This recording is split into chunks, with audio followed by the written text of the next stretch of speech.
So our learning target for today is I can reason using benchmarks to compare fractions on the number line.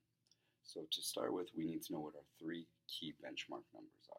They're going to be our whole numbers of 0 and of 1 whole.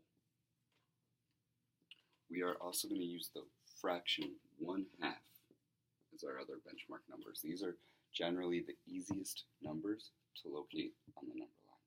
So I'm going to go ahead and I'm going to do that right now. I'm going to put my 0 here, my 1 whole here. I'm going to say the halfway mark, I'm going to partition it right here. And now that I've partitioned it, I'm going to start to reason and think I'm going to compare my fractions. I'm going to think, is it larger than 1/2? Is it less than 1/2? Or is it about the same as 1/2? So I'm going to think in sixths. That's the fraction we're going to be looking at right now, sixths. My first step after placing my benchmark numbers is to then turn my benchmark numbers into sixths. So I know that 0 is the same as 0 sixths. I know that 1 whole as a fraction is when the numerator is the same as the denominator. So in this case, it would be 6 sixths. And then I know that half of 6 is 3. So 3 sixths must be equal to 1/2. If I wanted to, I could say, well, 2 times what will get me to 6? The answer is 3. And if I multiply that by 3, I need to do the same with my numerator. So I've placed my fractions into sixths. And now my job is to locate 2 sixths. I've got my 3 sixths here. I've got my 0 sixth here.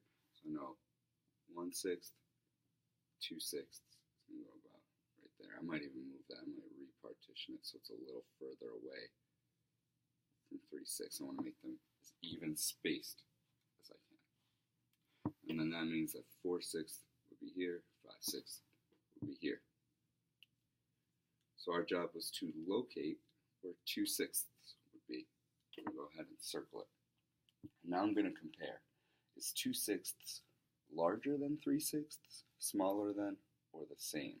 And I can see by looking at the number line, 3 sixths is closer to 1 whole. So 2 sixths is smaller than 3 sixths. Or I could write it 3 sixths is bigger than 2 sixths. Now when we have odd numbers, it's a little harder to place, but we can still use our benchmark number to help us, our 1/2 to help us figure out, is that fraction, even with an odd denominator, is it smaller or bigger than 1/2? And we're going to practice that right now. I'm going to go ahead, I'm going to erase this, I'm going to redraw my number line, and again, my first step is to place those benchmark numbers, those numbers that are really going to help me with my comparisons, or even find equivalent fractions. So I've started up with my 0, my 1/2, and my 1 whole. We are going to compare the fractions 5 twelfths and 3 fifths. So my second step is to see if I can find an equivalent fraction for 5 twelfths or 3 fifths to 1/2. I know that 12 is an even number, so I know that I'm going to be able to find a fraction that is equivalent to 1/2 in twelfths. I could multiply something by 2 to find 12, but I know that 6 is half of 12, so I'm going to go ahead and place 6 twelfths under 1/2 because they are equivalent. I'm also going to place 0 twelfths under 0 and 12 twelfths under 1. When I'm thinking in my fifths, I know that because it's an odd denominator, I'm not going to have an equivalent fraction to 1/2, but I can put 0 fifths here and 5 fifths here. This will help me partition later on. So I've got 6 twelfths here and 0 twelfths here, so I know I need to fit 1 twelfth, 2 twelfths, 3 twelfths, 4 twelfths, and 5 twelfths before this tick mark. So 1 12th, 2 12th, 3 12th, 4 12th, that's 5 tick marks.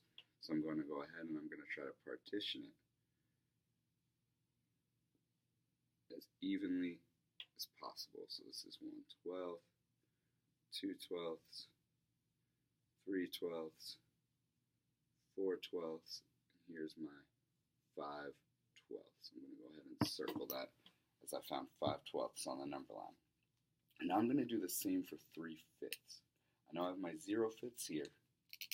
I know that 2 is not quite half of 5, so I only need to fit 2 tick marks before this halfway point. So I can put my 1/5 here and my 2/5 here. I've still got my 1/2, so I need to put my 3/5 here and 4/5 right here, as I know that 4/5 is not quite as big as 5/5. And now I can see I have 5/12 on the left side of my 1/2 marker, and I have 3/5. I'm going to go ahead and circle that much closer to my whole number. So that tells me that 3/5 is larger than 5/12. We're going to go ahead, I'm going to put a problem on the next slide. Your job is to draw your number line, put your benchmark numbers in, and compare the fractions.